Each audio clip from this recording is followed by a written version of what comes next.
877-97-ERIC, 877-973-7425. I want to begin with the My Pillow guy before anything else.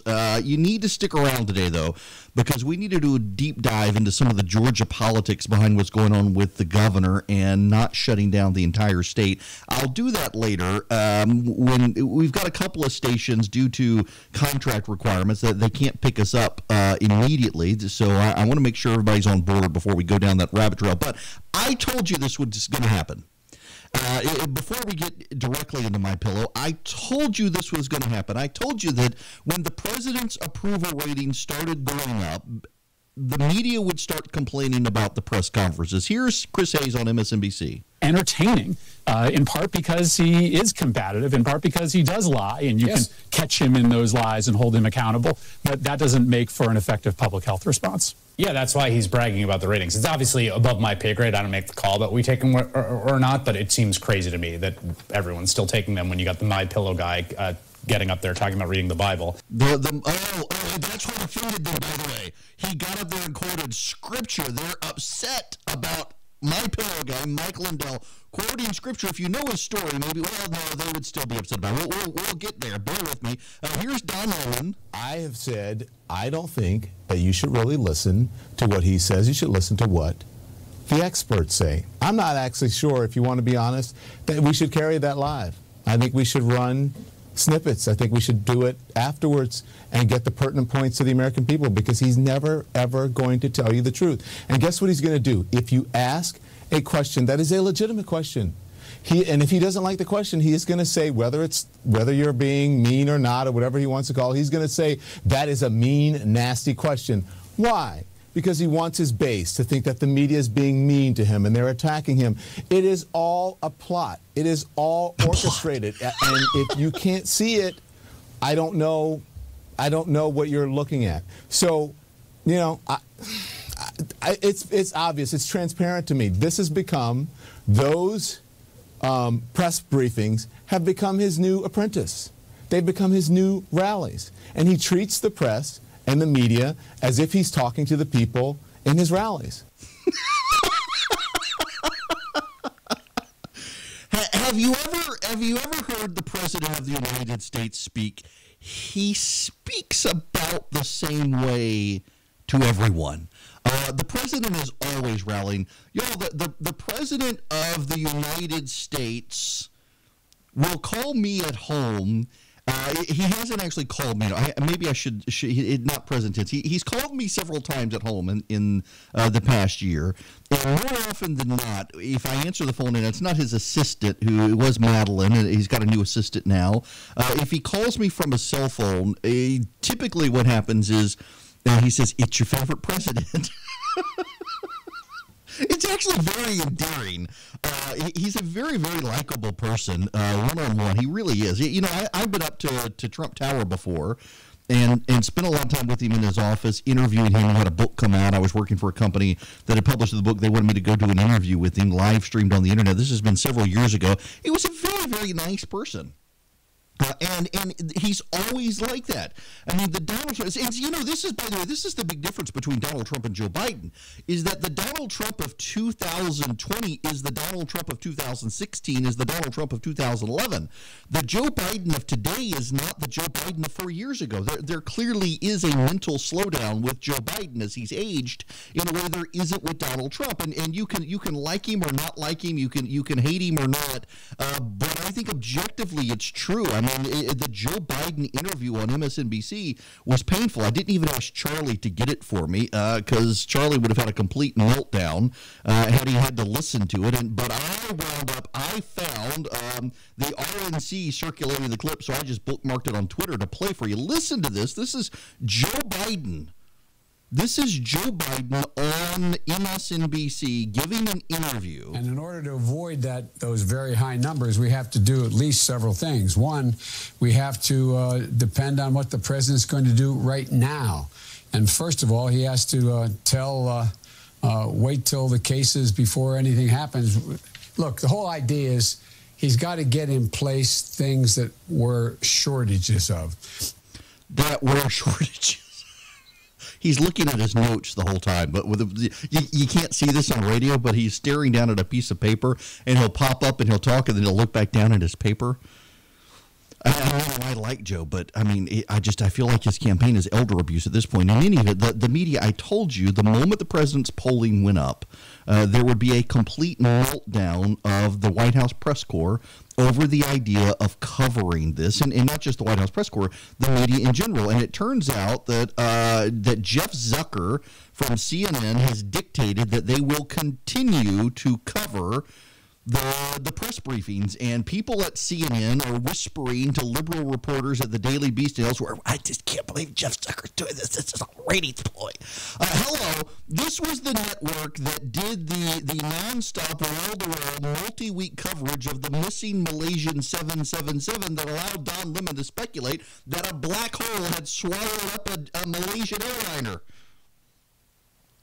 This is the network that went wall-to-wall with the anti-gun programming after the Parkland shooting and made an editorial decision to be hostile to anyone who supported the Second Amendment. By the way, the president's job approval, the polling average is still 47.3 to 49.7. It's a negative 2.4 spread, but increasingly polling is coming out showing the president with a huge job approval rating. From ABC News, he's up 2. From The Hill, he's tied. From Gallup, he is up 4. From Emerson College, which actually isn't a very good poll, he's up 1. Monmouth has a better poll. He's tied there. Now, this isn't everything. The Morning Consult poll and Reuters have him down 7. And Harvard Harris, which isn't a very good poll, has him down 4. It's more of an online poll. But the polls that are actually calling people, with the exception of the Fox poll, which has been kind of an outlier, his polling, it's actually done a very good job. It has closed the gap. This is the best he has done since his inauguration.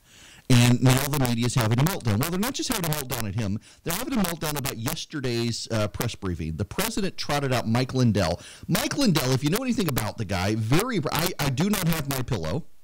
He's not an advertiser on this program, but he's got a very impressive story. Mike Lindell is a born-again Christian who had a terrible life, drugs and just very self-destructive, rebuilt his life, rebuilt his family, built a multi-million-dollar company building the perfect pillow. And so I've got upstairs in my house where I'm broadcasting from, I have a pile of pillows that need to go to the discard pile.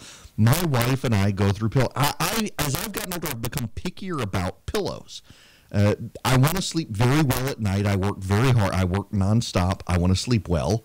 So I want a super comfortable mattress, and I want a great pillow. And it is one of the worst things about going to nice hotels these days is nicer hotels actually have the worst pillows. And I'm not sure why that is, with the exception of a couple, but I get a better night's sleep at a Hampton Inn than I do at a Ritz-Carlton because the Hampton Inn actually has good pillows.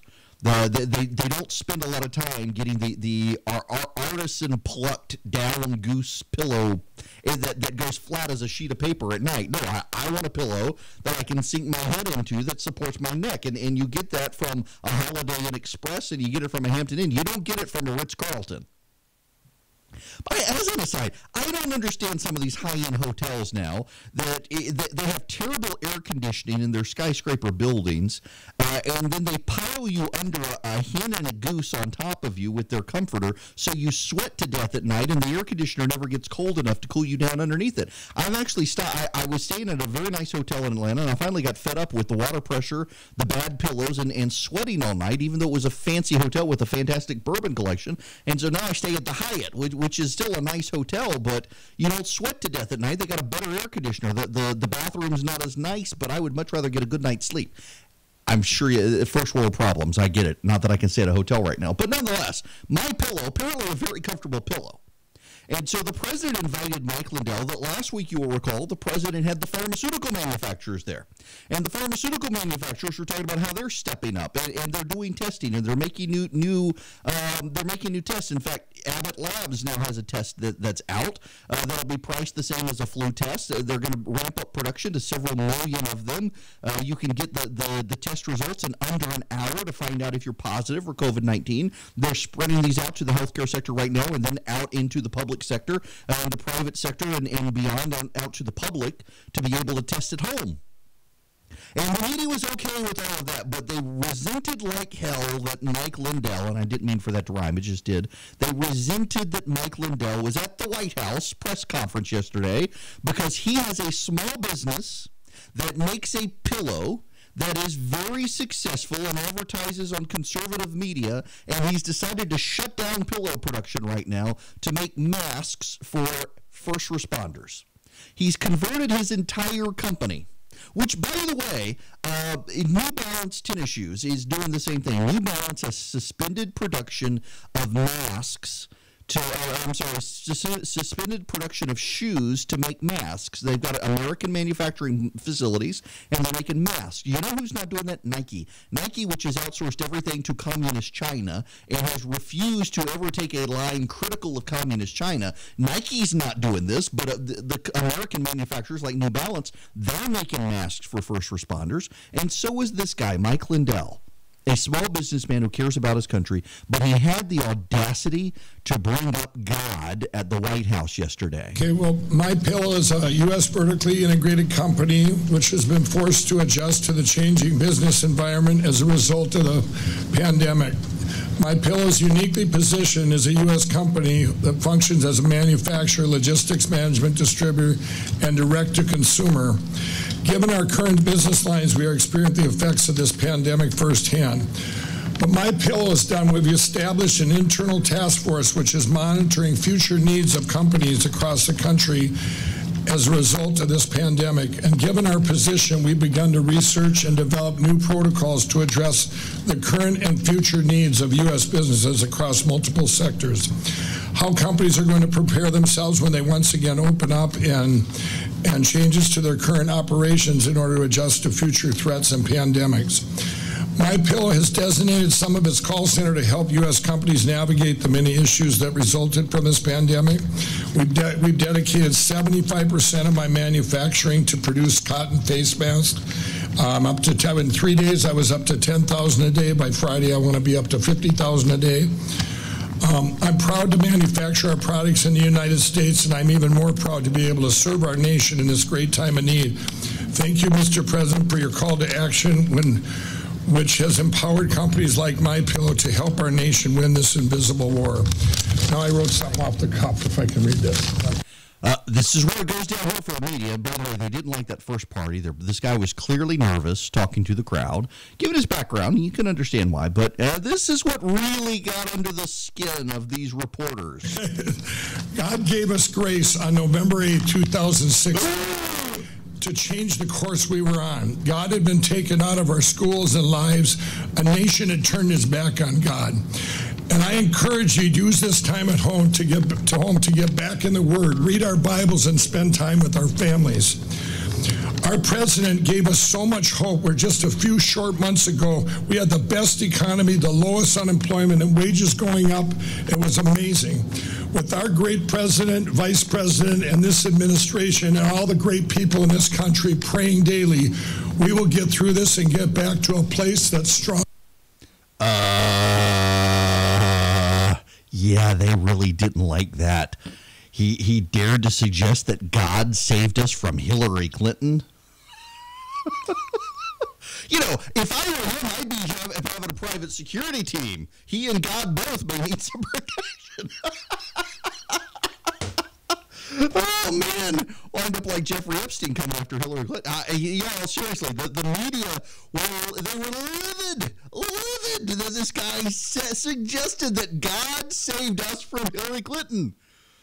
Now, you know, if a minister came forward and said that God gave us Barack Obama, which scripturally is true. I mean, God picks our leaders according to, if you're a Christian, you believe that ultimately it's by God's design that these things happen. God is sovereign. He's on the throne. He directs the course of man.